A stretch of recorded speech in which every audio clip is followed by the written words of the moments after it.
Mga karangkada, live traffic update muna tayo mula sa MMDA Metro Base. Ang nakikita nyo sa inyong mga screens ay ang live traffic situation ngayon dyan sa may Balintawak, Cloverleaf. Unahin natin yung nasa left side na moderate, yung daloy ng mga sakyan.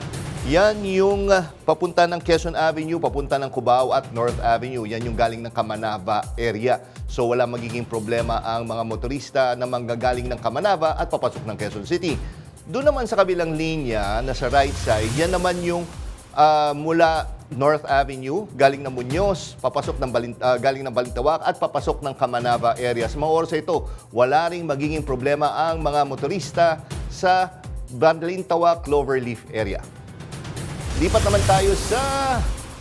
Okay, ito naman yung sa Commonwealth Avenue, no? Pagkalagpas ng Philcoa, unahin natin yung nasa left side. Maluwag ang daloy ng trapiko ngayon sa left side ng Commonwealth Avenue. Ito yung westbound lane ng Commonwealth Avenue. Ito yung galing ng Tandang Sora, papunta ng Elliptical Road, papunta ng Quezon Avenue at papunta ng East Avenue. Wala magiging problema ang mga motorista na manggagaling ng Fairview. Samantala, doon naman sa right side, yung mga galing naman ng Quezon Memorial Circle, papunta ng Tandang Sora at Fairview Litex area, ay magkakaroon. May konting pagbagal na tayong nakikita doon dahil rush hour ngayon at definitely nagkakaroon yan ng congestion pagdating doon sa may Commonwealth Market at Litex area. July 15, 2025, Payday Tuesday. Tuloy-tuloy pa rin ang paghahanap sa mga nawawalang sabungero. At mamaya magkakaroon po tayo ng update tungkol dyan. Kasama niyo pa rin kami sa Kwento ng Bayan at Lakas ng Masa. Ako si Nina Corpus. Bawat komento, pulso ng bayan, importante yan sa amin. Bawat issue, dadaanan natin yan. Kagapay nyo kami sa mausaping hindi dapat palampasin. Live tayo sa DZMM Radyo Patrol sa Istrenta, 92.3 FM Radio Manila at lahat ng FMR station sa buong Pilipinas. Gayon din sa Signal TV, Channel 31. Ako, si Jack Batallones. Ito ang Arangkada Balita. Pedicab driver binaril sa ulo, patay. Ang dahilan, paghihiganti raw. Lalaki patay matapos anurin habang nagtitrekking sa isang fall sa Cebu. Dalawang kawatan sa pool sa video habang ninenenok ang mga manok sa isang game farm sa Bulacan. Paghahanap sa mga nawawalang sabungero, posibleng abutin ng kalahating taon ayon sa DOJ. At dating Congressman Dan Fernandez, sinagot ang issue ng pagkakalink kay Ivana Alawi. Nasagip ang dalawang trekker matapos matrap sa Budlaan Falls sa Cebu City. Pero nasawi naman ang isa nilang kasama matapos tangayin ng malakas na agos. May umaarangkadang balita sa FMR News Cebu correspondent Clark Pasuit. Patay ang 21 anyos na lalaki habang nasagip naman ang dalawang kasama niya matapos matrap sa Budlaan Falls sa Cebu City. Kinilala ang biktimang si Gerson Caballes. Ayon sa Special Rescue Force ng BFP Region 7, nagtrekking ang tatlo papuntang Mount Canirag, isa sa mga sikat na trekking site sa lungsod. Nagkataong masungit ang panahon nitong Sabado kaya nahirapan ang mga biktima. Nang patawid na sila sa Budlaan Falls, tinangay si Caballes dahil sa lakas ng agos.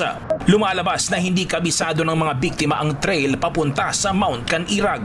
Dahil sa insidente, nagpaalala ang mga otoridad na ipagbigay alam muna sa barangay o kaya ay magpasama sa mga local guide para maiwasan ang ganitong trahedya. Clark Pasuit, umaarangkada sa pagbabalita.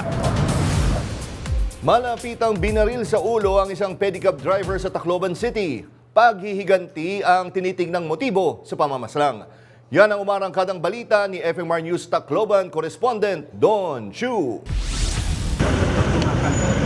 Bumulagta sa kalsada ang isang pedicab driver matapos pagbabarilin ng hindi pa nakikilalang salarin kahapon ng umaga sa isang subdivision sa Tacloban City. Base sa investigasyon, binabagtas ng biktima ang kahabaan ng Doña Gorgonia Street nang bigla na lang siyang lapitan ng suspect na sakay ng motorsiklo sa kabiglang binaril at mabilis na tumakas. Dead on the spot ang biktima na nagtamo ng tama ng baril sa ulo. Ayon kay Barangay Chairman Raymond Balagapo, walang nakakita sa pangyayari kaya nire-review na ng barangay ang lahat ng CCTV camera sa subdivision.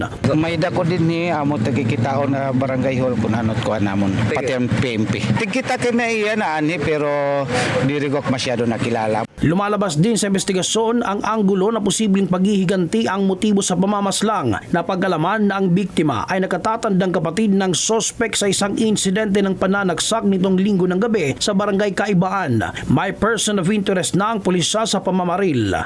Don Leandro Chiu, umaarangkada sa pagbabalita. Sugatan ng isang babaeng miyembro ng Civil Security Unit matapos pagsasaksaki ng isang lalaki sa terminal ng bus sa Panabo City. Yan ang umarangkadang balita ni Noreen Igonya. Ron, asa naman siya ron, ha? Asa na? Nagkumpulan ang mga tao sa Panabo Bus Terminal sa New Pandan, Panabo City, Davao del Norte linggo ng hapon. Sa gitna nila, ang isang dugoang babae na nakahando sa isalupa. Kinilala ang biktima na si Grena Dicena na miyembro pala ng Civil Security Unit na nakadestino sa terminal. Base sa investigasyon, lumapit kay Dicena ang isang babae para humingi ng tulong matapos ang mainit na pagtatalo nila ng kanyang asawa sa isang restaurant sa tabi ng terminal. Aalalay sana si Dicena sa babae nang dumating ang mister at inundayan siya ng saksak.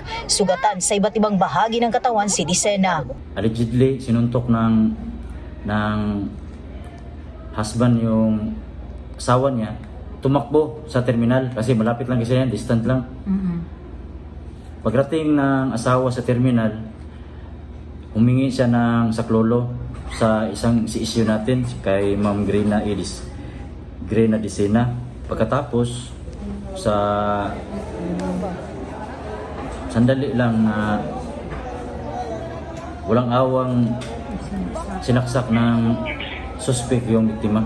Agad namang rumesponde ang mga pulis kaya naaresto ang suspect na si Warnito Malubay. Na-recover sa crime scene ang isang Swiss knife na pinaniniwala ang ginamit sa pananaksak. Nahaharap sa kasong frustrated murder ang suspect. Samantala, nasa maayos ng kalagayan ang biktima. Noreen Igonya, umaarangkada sa pagbabalita. 3 ang patay ng salpukin ng SUV ang isang bahay sa Sorsogon. Unang nabangga ng SUV ang isang residenteng umiihilang sa labas ng bahay madaling araw nitong Sabado. Sunod itong sinalpok ang mag-asawang natutulog sa loob. Dead on arrival sila sa ospital. Pero nakaligtas ang 2 taong gulang na anak ng mag-asawa. Sa investigasyon, galing Maynila at pauwing South Cotabato ang SUV. Umamin ang driver na nakatulog siya. Nahaharap siya sa patong-patong na reklamo. Sa pool sa video ang pagnanakaw ng 2 lalaki ng 5 manok na panabong sa barangay Kutkut, Giginto, Bulacan. Ang halaga ng mga ninakaw na panabong, 25,000 pesos. Yan ang umarangkadang balita ni Cherubim Ganaden. Madaling araw nitong linggo nang masapul sa CCTV ang 2 lalaking ito. Sakay na motorsiklo, huminto sila sa isang bakuran sa Katila, Sinurvey ang lugar. Ang lalaking nakaitim, sinubukang akyatin ang bakod pero bumaba rin matapos sumabit sa barbed wire. Maya-maya, umikot ang 2 sa harap ng gate. Dito na sumakses ang kawatan na mapasok ang lugar na isa palang farm ng mga manok panabong. Mabilisang dinampot ng kawatan ang mga manok sabay abot sa kasama niyang nag-aabang sa labas ng gate. Sa kabuuan, natangay na mga salarin ang 5 manok panabong sa mabilis na tumakas. Ayon sa may-ari ng farm na si Alberto Matavilla, pasado alas 5 na ng umaga nila nalaman na napagnakawan sila matapos i-review ang CCTV. Mabuti na lang daw at hindi nadali ang iba pang manok na nasa kulungan. Nagkakahalagaan niya ang mga ninakaw na panabong ng 5,000 pesos bawat isa. Nai-report na sa barangay ang insidente para sa kaukulang reklamo at matukoy ang mga salarin. Mensahe naman ni Matavilla sa mga kawatan, matalo raw sana sa sabong ang mga ninakaw na manok. Cherubim Ganaden, umaarangkada sa pagbabalita. Inihayag ni Justice Secretary Jesus Crispin Remulla na posibleng abutin ng 6 na buwan ang paghahanap sa mga nawawalang sabungero sa Taal Lake. Sa panayam ng DZMM Teleradyo kanina kay Remulla, sinabi ng kalihim na matatagalan ang paghahanap dahil marami ang hinahanap sa nalabi sa Taal Lake. Nilinaw din niya na 3 taon na nilang tinatrabaho sa Department of Justice ang kaso at ngayon ay nasa proseso na ng pag-aayos ng lahat para sa paglalahad ng ebidensya. Hindi naman biro itong ginagawa natin na paghahanap ng remains ng tao sa isang malaking lawa, 224 square kilometers. Kaya kahit na gustong-gusto natin malaman kagad kung ano mangyayari, it's a process that we have to endure and to wait for. Hindi ito pwedeng madaliin. Naghain ng resolusyon si Manila 6th District Representative Bienvenido Abante na layong imbestigahan sa Kamara ang kaso ng umunoy pagdukot at pagpatay sa ilang mga sabongero. Narito ang report. Sa ilalim ng House Resolution No. 53, hiniling ni Congressman Benny Abante na imbestigahan sa Kamara ang kaso ng missing sabongeros. Hiling din sa resolusyon na ibalik ang Quad Committee para manguna sa imbestigasyon sa umunoy pagdukot at pagpatay sa 34 na sabongero. Batay sa resolusyon, hindi nalalayo sa mga kaso ng extrajudicial killing sa drug war. Ayon pa kay Abante, malinaw na paglabag ito sa karapatang pantao. Aniya, hindi aniya ito simpleng usapin ng sugal, kundi usapin ng katarungan. The fact na sinabi na yan ng Justice Secretary, nakikita natin na talagang dapat na i-reconvene natin muli ang Quadcom para imbestigahan lahat ng mga bagay na ito. Sapagkat kung may connection talaga yan sa war on drugs, dapat na tudukan na ng Quadcom itong senaryong ito. Pananagutan, rule of law at tahasang paglapastangan sa dignidad ng buhay ng tao. Inihain ni Senator Panfilo Ping Lacson ang panukalang batas na titiyak na hindi iiwanan ng mga anak ang kanilang mga magulang na may edad, may sakit o walang kakayahan sa buhay. Layo ng panukalang Parents Welfare Act of 2025 na maiwasan ang pag-abandona ng anak sa kanilang mga magulang sa oras ng pangangailangan. Sa panukala ni Lacson, ang magulang na nangangailangan ng suporta ay maaaring maghain ng petisyon for support sa korte para maglabas ng support order sa mga anak na hindi nagbigay ng suporta. Maaari silang tulungan ng Public Attorney's Office at hindi na nila kailangang magbayad ng court fee. Maganda yan. Kasi nga, pag inisip mo, pero sa kultura ng Pinoy Kasi naman, parang hindi naman iniiwan. hindi to normal. Parang Oo. mas common sa atin yung aalagaan ng anak, yung kanyang magulang. Oo. Pero meron pa rin talagang inaabandona yung Kaya nga, sabi ko nga, alam mo sa ibang bansa, talagang may nursing home para sa mga matatanda. Dito sa atin, well, meron, pero iba yung kalagayan eh. Oo. Pero yun nga, sa kultura ng Pinoy, ay in fairness naman sa ating mga Pilipino, talagang inaalagaan naman natin yung mga magulang unless sumama na yan sa mga mga changes lately. Oh, yun na nga. Kaya, well, maganda rin itong inihain ni Senator Lacson na ito, no? Para naman ma-ensure natin na, kasi naman, ang laki ng sakripisyo ng mga magulang sa kanilang mga anak. So, syempre, pag sila naman nangangailangan, sana naman yung mga anak, tulungan naman nila yung kanilang mga magulang. Oo, di ba? Yun nga. Kumbaga suklian, hindi naman kumbaga sinasabi obligasyon na alagaan yung magulang. Pero, Oo, di ba? pero kung batas na, wala silang choice. Wala na silang magagawa. Oo, isipin na rin nila, paano kung sila rin yung tumanda? Hindi ba? Gusto rin naman nila, syempre, alagaan sila at suportahan ng kanilang mga anak.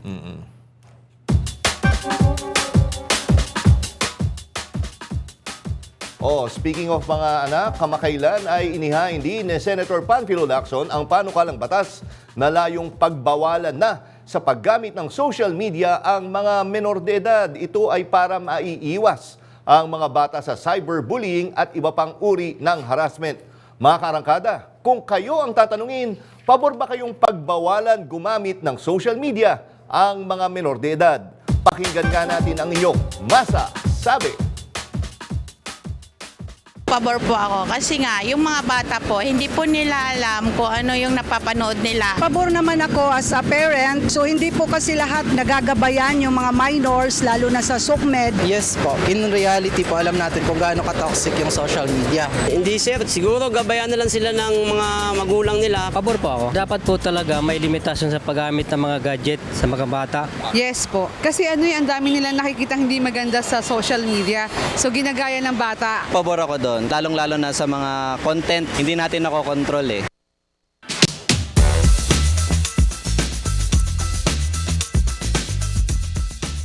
Ibang-iba na talaga ang mundo ngayon. Kung dati pwede nating protektahan ang mga bata sa pamamagitan ng pagbabawal sa kanilang lumabas ng bahay, ngayon hindi na. Kahit nasa bahay kasi o kahit nasaan pa, pwedeng mabuli ang inyong mga anak. Sa pagkakataong ito, online.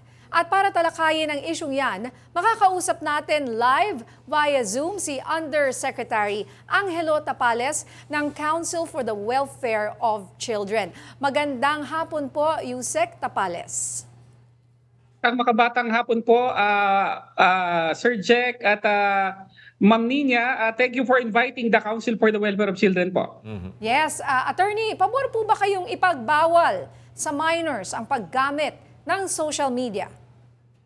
Opo, yung total ban po sa lahat ng below 18 o lahat ng minors, may reservation po kami dyan kasi po, while there is merit dun sa pagprotekta ng bata, but ang opinion po kasi ng Council for the Welfare of Children dyan, we have to balance the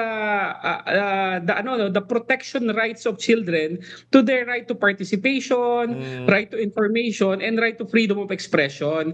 Kaya I think ang magiging panukala po namin dito, wag naman po sanang total ban kasi meron po mga minors, ibig sabihin below 18 na talagang buo na ang isip, meron na pong discernment, sila po ay nagpa-participate sa usapin sa ating lipunan.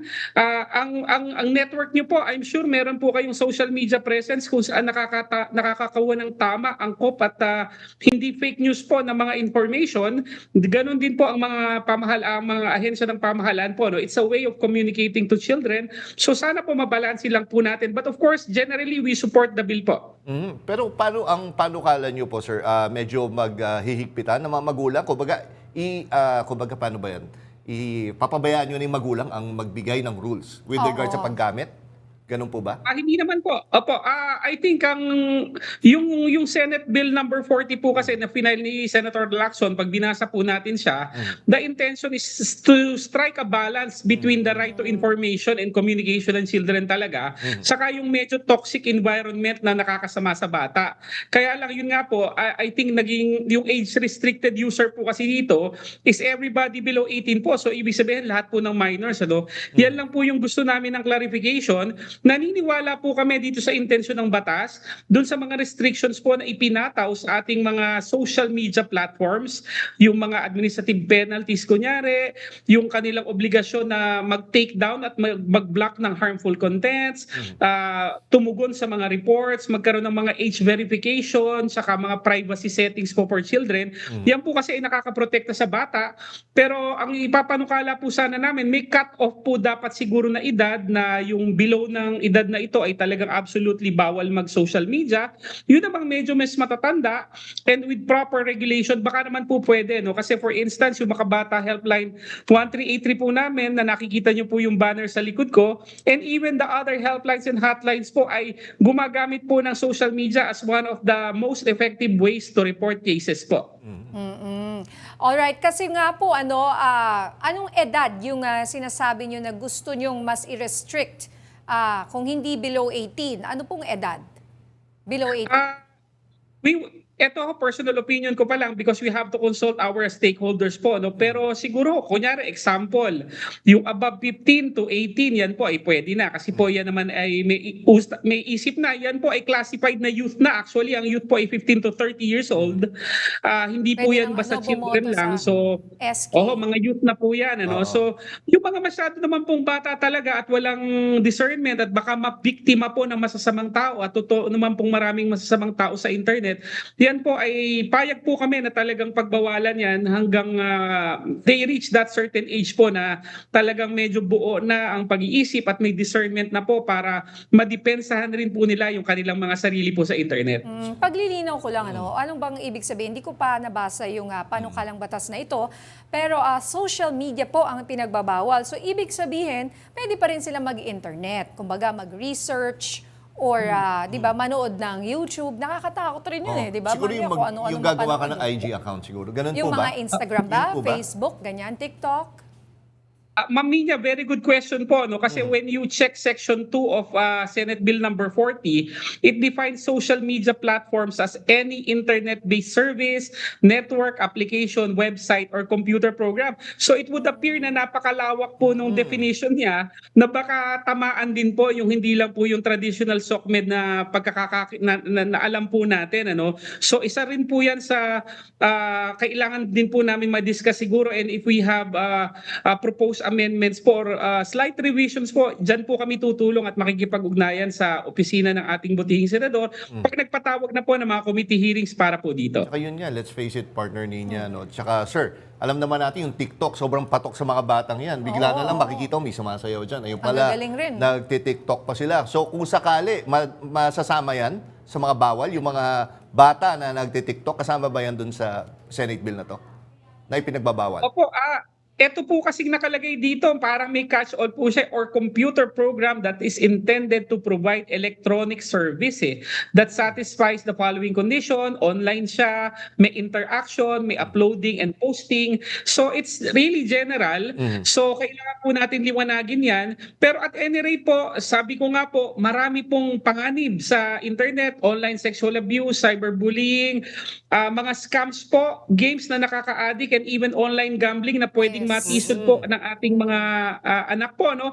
Narinig ko po yung comments ng ating madlang people, agree po ako dyan, pero yun nga po, ang reservation lang po namin is not total ban naman po siguro, no? Kasi meron po mga bata talaga na kaya nang mag-participate, saka yan po yung source of information po nila. Speaking of online gambling na mainit ngayon na issue, Yusek, may datos po ba kayo, mga bata na nalulong o naa-addict sa online gambling? Kasi may ganyan talaga daw, di ba? Opo. Wala po tayo, ma'am Nina, eksaktong datos, ano? Pero marami po kaming reports na natanggap niyan. Actually, today po na-interview na ako tungkol sa online gambling na threat po sa minors, ano? Ang sinabi ko nga po dyan, it's a form of child abuse because if you involve a child in illegal activities, under Republic Act 7610 po, yan po ay child abuse. And if you use internet, information communication technology like the internet, yan po ay maaring violation din ng ating Cybercrime Prevention Act, ano? So, bawal po yan sa bata, wag po natin isali ang bata dyan. And dun sa batas po natin, kahit yung mga advertisements, mga pagmumodel ng bata when it comes to gambling or online gambling, bawal po yan. So, pinagbabawal yan as one form of the worst forms of child labor po. And Yusek, ganito, no, bukod sa online gambling, no, alam ko pa, mauubusan tayo ng oras, pero may importante rin kaming yesterday ba, yung news item? Yes. About yung online selling ng mga sanggol. Hindi pa rin natatapos. Oo, hindi pa rin natatapos. Gano'n na ho ba kalaki yung problema natin dito? May problema po talaga dyan, and natutuwa po ako na ang Department of Justice at ang aming sister agency, National Authority for Child Care, na pinamumunuan ng aking kaibigan Yusek Janela Estrada, I think ini-interview din siya doon sa kabilang network about this. Yan po ay ating hinahadlangan at nakatutok po ang pamahalaan dyan. Hindi po simpleng bentahan lang po ng bata yan. It's a form of trafficking. If you sell a child for consideration or for illegal purposes, including illegal adoption, yan po ay trafficking. Napakalaki po ng penalty dyan. So nakabantay po ang ating kapulisan dyan at ang DOJ and of course ang NACC, ang aming sister agency po sa DSWD. Dumami po ba yung mga online selling ng mga sanggol? Kasi dati, di ba, yung DOJ pumasok na nga po dyan, ano? Pero ang inisip ko na dahil nanghuhuli na may media na siya, nabawasan. So ano po ba? Nabawasan po ba o dumami pa? Alam ko, Ma'am Nina, nabawasan po sila for a time, pero recently meron na naman po. I think they are finding creative ways to circumvent the law and to really evade our law enforcement agencies. Buti na lang po talaga nakatutok po ang DOJ, NACC, DSWD po dito, and of course ang Council for the Welfare of Children na rin po, no? Mapaparusahan at habulin po ang mga taong yan, at yun nga, since it's a form of trafficking, seryoso po ang pagkakakulong po dyan. So talagang dapat po itigil na. Yun nga, Yusek, paano ba yung sistema dito? I mean, may mag-asawa ba yan na biglang ayaw pala nila anak tapos ibebenta, or talagang kino-commission ba sila ng isang couple para mag-bear? May kinikita yung magulang. Ano ba yung creative ways na sinasabi po ninyo?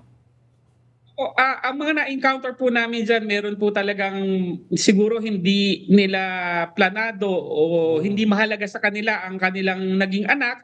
Hindi kasama sa plano nila. Kaya po binebenta nila. No? Kaya maminya, Sir Jack, malalim pong problema to. Hindi lang po poverty to. No? It's like, it goes deep into the core of our personality, as a person, yung values, yung norms natin, yung pagpapahalaga po sa buhay, mas malalim pong problema yan. Kaya po, maliban sa paghuli po ng mga nagbebenta, dapat po mag-create tayo ng awareness, and we have to teach parents really to be better parents, to love their children. Kaya po, ang DSWD, mayroong mga parenting effectiveness service programs, may mga modules po dyan to teach parents to be good parents po. Mahalin natin ang mga bata. Marami pong hindi po magkaanak dyan, so wag po nating ibenta ang ating mga anak po.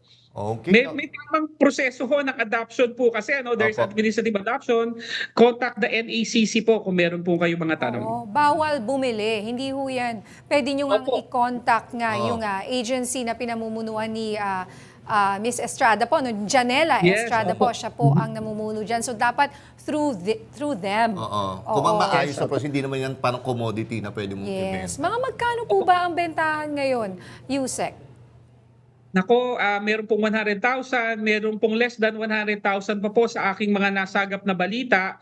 Yung admin adoption po, kung makakapagtanong lang po sila, you can also call the Makabata Helpline 1383. It is an inexpensive process po. Hindi na po sa korte to.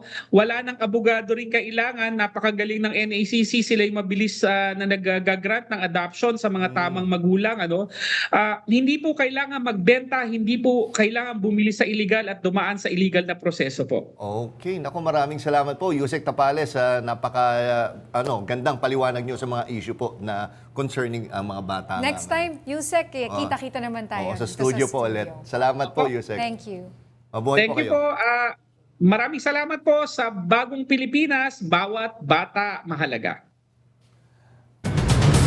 Ligtas na nakababa sa Saudi Arabia ang 8 sa 21 Pilipinong seafarers ng barkong MV Eternity Sea na inatake ng Houthi rebels sa Red Sea. Ayon sa Department of Foreign Affairs, nasa port city ng Jizan na ang mga Pinoy na nasa pangangalaga ng Philippine Consulate General sa Jeddah, Migrant Workers Office Jeddah at kanilang shipping agency. Bago i-repatriate, sasailalim muna sa mandatory medical assessment.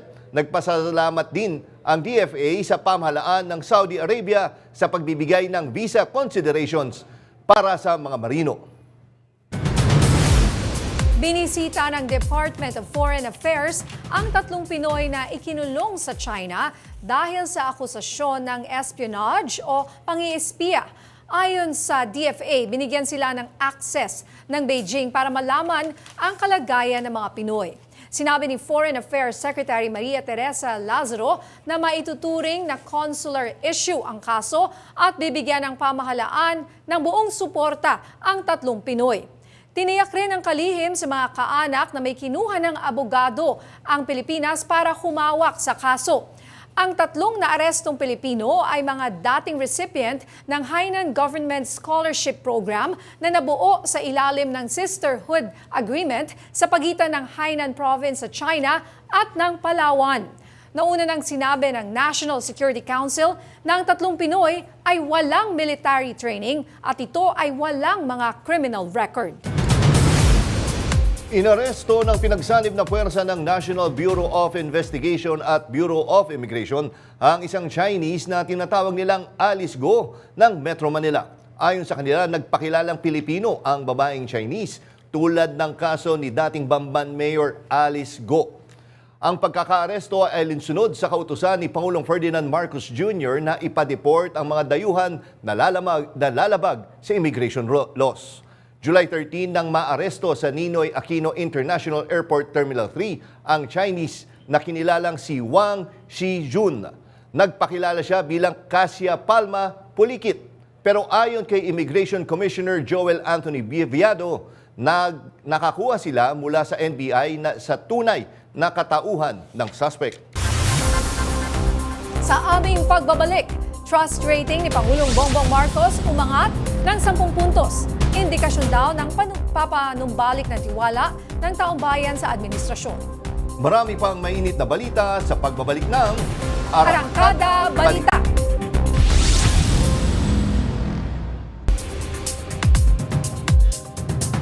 Tumaas sa 48% ang trust rating ni Pangulong Ferdinand Marcos Jr. nitong Hunyo batay sa survey ng Social Weather Station. 10 puntos ang itinaas mula sa 38% noong Mayo. Ang survey na kinomisyon ng Stat-Based Group ay isinagawa mula June 25 hanggang June 29, 2025 ay may kabuang 1,200 adult respondents mula sa iba't ibang panig ng bansa. May margin of error ito na positive 3%. Ayon kay Strat-Based Group President Professor Victor Andres Dindo Manhit, ang makabuluhang pagtaas ng trust rating ng Pangulo ay maaring senyales ng muling pagbabalik tiwala ng publiko sa kanyang administrasyon. Samantala, kung tumaas ang trust ratings ni Pangulong Ferdinand R. Marcos Jr., ay bumaba naman ang public rating ni Vice President Sara Duterte base sa pinakahuling pahayag ng 2025 second quarter survey. Ayon sa naturang survey, bumaba ang approval ratings ni VP Sara mula 42% to 36%. Ang kanyang trust rating naman ay bumagsak rin mula 39 to 33%. Tumaas naman ang kanyang disapproval rating mula sa 37% paakyat ng 42%. Ang kanyang distrust rating naman ay tumaas mula 39% papunta sa 43%. Sinasabing ang resulta ng survey ay bunsod ng impeachment laban sa pangalawang Pangulo at ang International Criminal Court case ng kanyang ama na si dating Pangulong Rodrigo Duterte. Samantala, naitala ng House of Representatives ang pinakamataas na trust rating nitong Hunyo sa ilalim ng pamumuno ni Leyte 1st District Representative Ferdinand Martin Romualdez. Ayon ito sa pinakahuling survey ng Social Weather Stations o SWS. May report si Angela Babad. Batay sa SWS survey, tumaas ang much trust rating ng Kamara sa nakaraang 3 buwan. Mula 34% noong Abril, umakyat ito sa 49% itong Mayo at umabot sa 57% nitong Hunyo. Ipinapakita sa mga numerong ito ang lumalalim na tiwala ng publiko sa Kamara sa harap ng malalaking isyong sumusubok sa tibay at pagiging independent ng institusyon.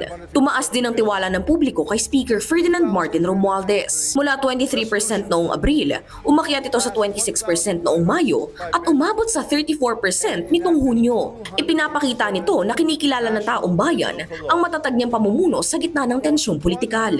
Sabi ni House Spokesperson Attorney Princess Abante, patunay ang mga resultang ito sa mga nakamit ng Kamara sa ilalim ng pamumuno ni Speaker Romualdez nitong nakalipas na 3 taon. Anya, naipasa ng Kamara ang 61 sa 64 na mahalagang panukala mula sa LEDAC. Higit 280 batas ang naisabatas at mahigit 13,800 na panukalang batas ang naihain. Dahil dito, isa ang 19th Congress sa pinakamasigasig na kongreso sa kasaysayan. Angela Babad, umaarangkada sa pagbabalita. Para pag-usapan ang tumaas na trust rating ng Kamara at ano nga ba ang magiging priority ng 20th Congress, makakausap natin sa linya ng telepono ang tagapagsalita ng House of Representatives, si Attorney Princess Abante. Magandang gabi, Attorney Abante, at welcome po ulit sa Arangkada Balita. Magandang gabi po sa inyong lahat. Okay, Attorney Princess, magandang balita po ito para sa inyo at sa inyong pananaw. Ano po ang mga ginawa ng Kamara na tama para makakuha ng mataas na trust and approval ratings? Nakakatuwang makita na sa survey na nakita natin ay tumaas ang trust ratings ng House of Representatives bilang institusyon at nakita natin na sa pamumuno ni Speaker Martin Romualdez, napakalaking bagay yung leadership niya na magsama-sama ang lahat ng mga miyembro ng Kamara para talaga magsulong ng mga legislative measures na talagang tumutugon sa mga pangangailangan ng ating mamamayan. Nakita ko yung yung data ng survey, tumaas din yung awareness ng mga tao sa House of Representatives. Ibig sabihin, mas marami na ngayon ang nakakaalam ng kanilang tungkulin at trabaho at siguro dahil mas naiintindihan na nila ang trabaho ng kanilang mga representante, mas nakikita nila yung mas mataas na pwedeng pagkatiwalaan ng kanilang mga representante sa mga trabahong ito. And Attorney Princess, no, ano sa tingin niyo yung legacy netong nagdaang Congress, yung 19th Congress? Kumbaga, saan sila matatandaan o nakilala? Nakita natin yung sa leadership ni Speaker Martin, yung inclusiveness ni Speaker sa pag-ensure na lahat ng mga partido na kasama ng 19th Congress, pati ang mga party list representatives, ay talagang lahat ay kumikilos para sa mga advocacies para sa mamamayan. Maraming mga batas na naipasa, maraming mga batas na meet yung mga targets para maging talagang batas na hindi lang siya mga house bills lamang. At dito, mas nakita natin na pagsama-sama nagtatrabaho, kahit na napakarami nila, isipin mo, that's more than 300 individual house members na talagang united in the goal of supporting the policy ng ating Pangulo ng Bagong Pilipinas, ay talagang mas marami tayo na po-produce. And we are looking forward na sa 20th Congress, magiging ganito din ang energy ng ating House of Representatives, na kung paano nila iniwan ang 19th Congress with so much productivity, they will start the 20th Congress with that energy also. Nakita natin in the first week pa lang ng 20th Congress, at least 700 bills have already been filed. We are looking forward na as we move on sa pag-organize ng Kamara, ay mas mapapaandar natin yung mga naiwan pa nating mga kailangan tugunan, katulad ng wage hike bill, yung mga batas para sa Universal Health Act para mas mapalawig ang mga benefits para sa ating mga kababayan, lalo-lalo na yung mga benefits sa PhilHealth, ang ating mga programa para sa ating mga magsasaka, ang ating mga programa para sa ating mga senior citizens at para sa mga estudyante. At bukod po sa mga na-mention nyo, no, ano po ba ang magiging prioridad ng Kamara sa huling 3 taon ng pamumuno ni Pangulong Ferdinand R. Marcos Jr.? Definitely, the House of Representatives will continue to support the advocacies of President Marcos, lalong-lalo na sa mga priority bills identified under LEDAC. There are still 3 measures there that were not passed in the last Congress. Pagkasimula ng 20th Congress, ang pagkakaintindi ko po, saka mag-uusap-usap ang mga House leadership and party leaders on what priority bills will be taken up by the House as an institution. And Attorney Princess, no, tingin ko bukod dun nga sa kanina minention mo na legacy netong 19th Congress, tingin ko yung accountability din. Yun yung isa sa iniiwang legacy talaga ng 19 kasi nandun yung sa Pogo, di ba? Nagkaroon ng hearing. Yes. Then of course, itong impeachment ni VP Sara. Tingin nyo, itong mga factors na to nakakontribute din sa pagtaas ng, kumbaga ng rating po ng Kamara po? I think nakita ng mga tao yung consistency ng House of Representatives in doing their job to make sure that lahat, anumang posisyon niyan na sa gobyerno, ay accountable sa taong bayan. Pagdating sa pera ng mamamayan, pagdating sa mga trabaho na ginagawa, at lalong-lalo na sa mga issues na kailangan pag-usapan at imbestigahan. Nakita natin lahat yan noong 19th Congress.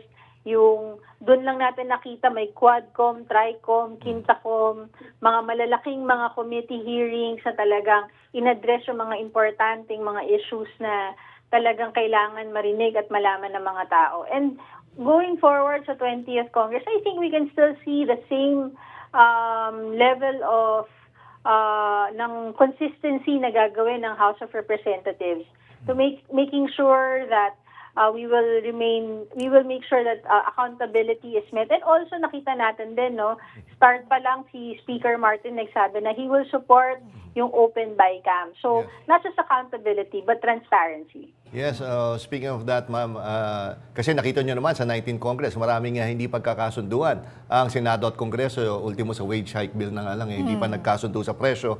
Then of course, ito nga impeachment ni VP Sara. Tingin nyo po ba, are you optimistic na itong 20th Congress mas magiging maayos na yung relasyon ng dalawa? Definitely po. I think part yan ng demokrasya natin, yung diskurso ng dalawang chamber po ng ating Kongreso. Hindi naman pwedeng laging nagkakasundo. Ang importante ay patuloy na nag-uusap, parehong adhikain para sa mamamayang Pilipino. At ang House of Representatives ay talagang bukas pa rin para patuloy na makipagpulong, makipag-usap, at magtulungan kasama ang Senado para mausad na ang mga batas na kailangan maipasa para sa ating bansa. Alright, maraming salamat. Attorney Princess Abante, ang spokesperson ng House of Representatives. Maraming salamat po. Gobyerno ng China sisigilin ng Pilipinas sa mga nasirang bahura sa Pag-asa Island dahil sa inabandonang parachute anchor. Marami pang maiinit na balita sa pagbabalik ng Arangkada Balita.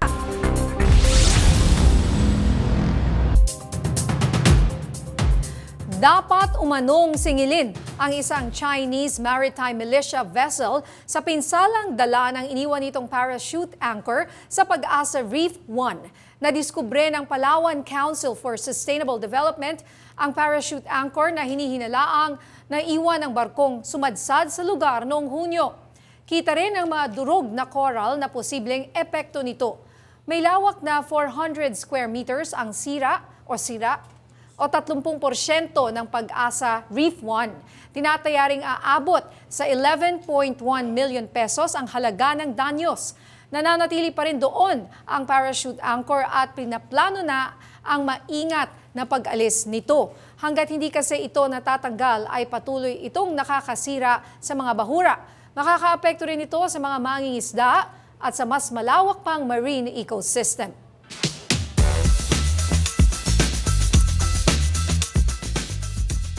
At makausap natin ngayon sa linya ng telepono si Philippine Coast Guard spokesperson for the West Philippine Sea, Commodore J. Tariela. Commodore, magandang gabi po. Welcome po ulit sa Arangkada Balita.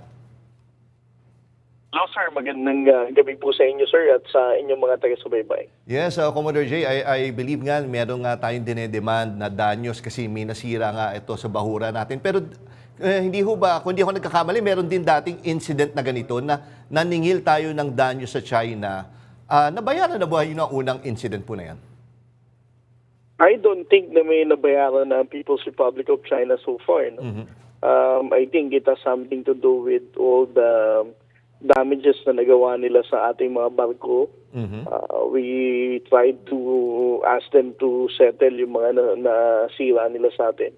But as far as I know, wala pa silang naisettle sa mga siningil natin sa kanila. Oh, so mapabahura na nasira nila or kahit yung damage sa mga nabangga na wala ho silang binayaran. Pero nag-demand po tayo sa mga incidents na yan.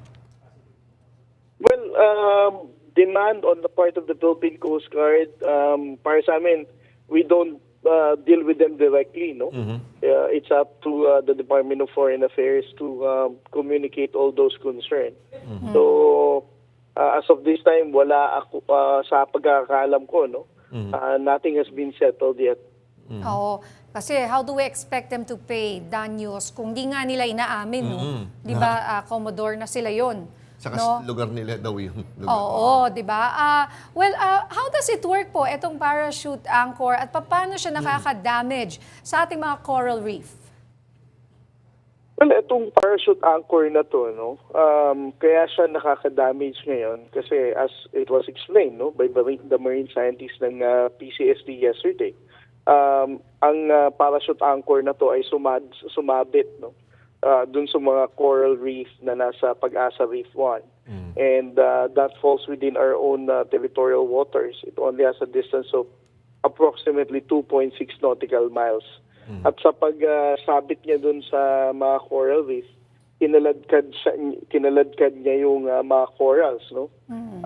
That prompted the Chinese Maritime Militia na i-let go na lang itong parachute anchor niya. And as of this time, nakaharang pa rin siya, no? Nakatambak pa rin siya sa isang malaking part ng coral bed dito sa Pag-asa Reef 1. And as we have presented it yesterday, sinasabi ng ating mga marine scientists that it needs to be recovered immediately, no? Dahil impede siya ng sunlight that is also required para sa growth and of course sustenance ng life ng ating mga coral. Tapos yun nga sir, kung sakali ito nga, marami na tayong, although sinabi nyo nga hindi naman kayo directly na nakikipag-demand with regards sa bayad ng danyos. Pero sir, kung sakali ba, would you know kung pwede ito idaan sa UNCLOS, yung paniningil, para may katulong naman tayo, para tuluyang magbayad sa atin ng China? Would you know anything about that? Well, I think regarding the settlement, no, or the prosecution, itong environmental damages, I wouldn't pretend I know it better, but I trust the Department of Foreign Affairs and the Department of Justice to come up with different ways, no, in accordance with UNCLOS. How can we hold the People's Republic of China accountable dito sa pagkasira ng coral reef dito sa Pag-asa Reef 1? Okay. Commodore, maiba naman tayo, no? Kumusta naman yung pagtatanggol natin sa iba pang mga nasasakupang lugar natin dito sa West Philippine Sea? Alam mo, Ma'am Minya, no? Ang ating Commandant, Admiral Ronnie Hildevan, has expressed his commitment sa ating Presidente that despite of our limited number of Coast Guard vessels, we need to ensure the safety and security of our Filipino fishermen, especially so na pangit ang panahon ngayon, no? So, despite of the bad weather condition and big waves sa West Philippine Sea, ang ating pong mga Coast Guard vessels ay nakaantabay sa different places in the West Philippine Sea. As a matter of fact, yesterday, no, ang ating pong barko na BRP Teresa Magbanwa was able to rescue a Filipino fishing boat na nasa gawin ng Zambales. At nakapag-rescue tayo ng isang Filipino fishing boat na taga Subic.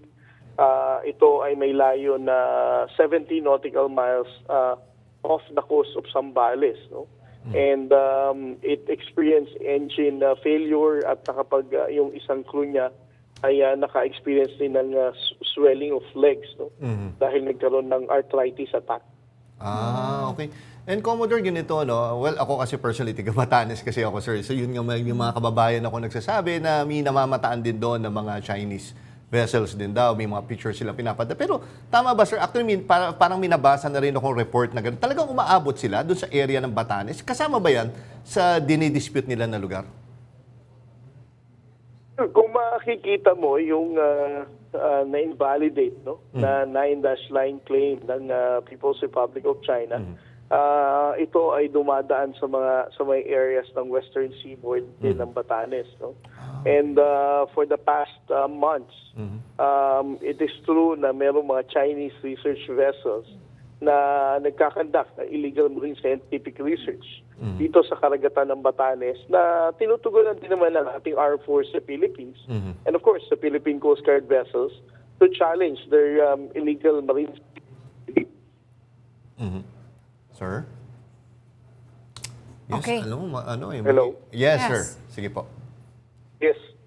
Okay. Sir, isa pa. Despite of that, ang Sige ating po. Armed Force sa Philippines and the Philippine Coast Guard are deploying our assets to ensure, no, na maitigil ng China ang kanilang illegal na pagkakandak ng marine scientific research dahil wala itong permiso sa ating pamahalaan.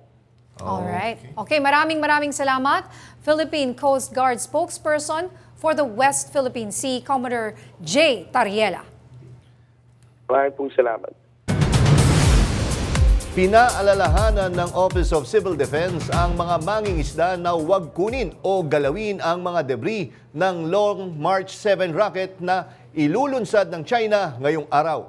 Una nang inalerto ng OCD ang iba't ibang ahensya tulad ng Philippine Coast Guard at Civil Aviation Authority of the Philippines kaugnay sa panganib na posibleng dala ng rocket.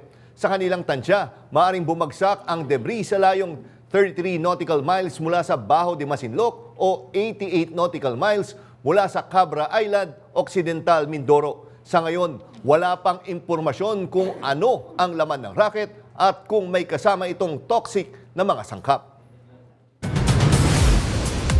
Mas maraming Pilipino ang naniniwalang dapat palakasin ng Armed Forces of the Philippines at Philippine Coast Guard at isulong ang mga joint patrol and military exercises para epektibong maprotektahan ang karapatan ng bansa sa West Philippine Sea.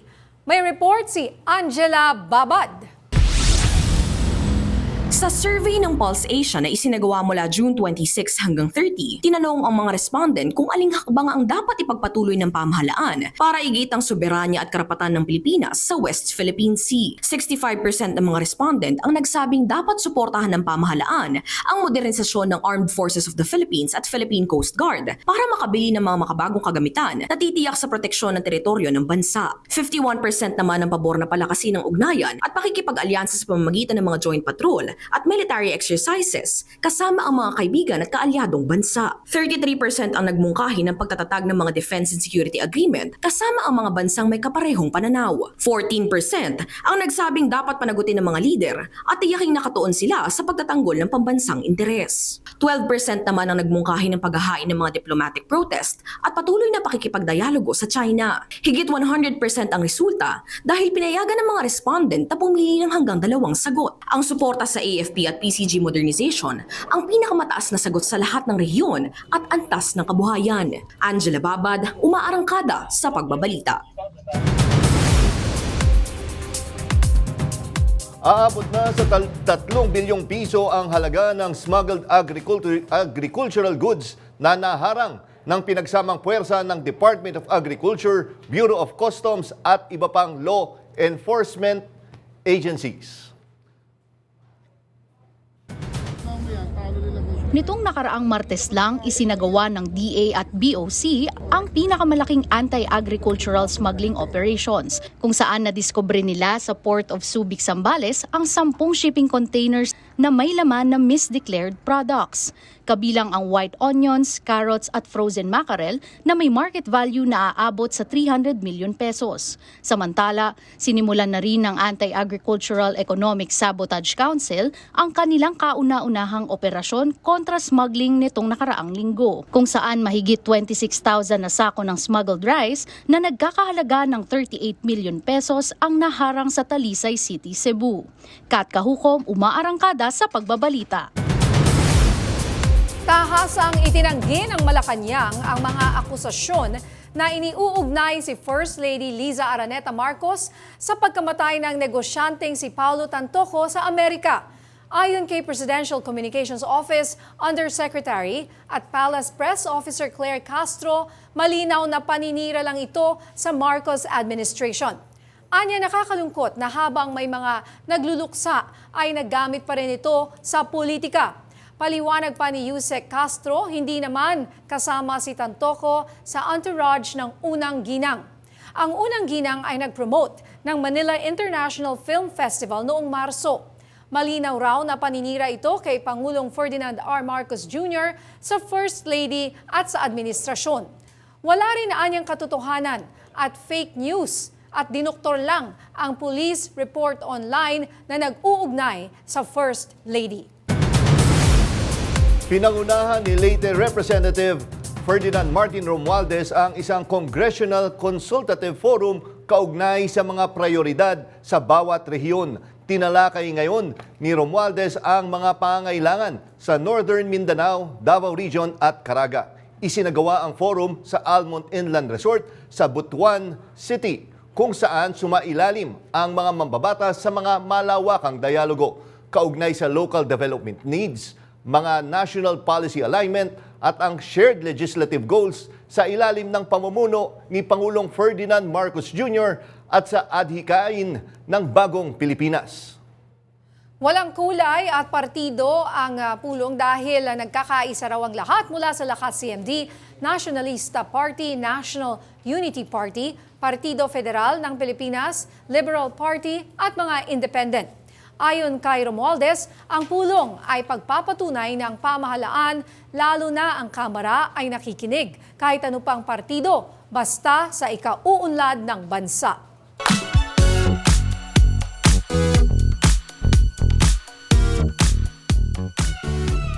Baby number 2 is on the way. Yan ang inanunsyo ng Filipino-American actress na si Vanessa Hudgens. Yan ang umaarangkadang showbiz balita ni DJ Mama Mia.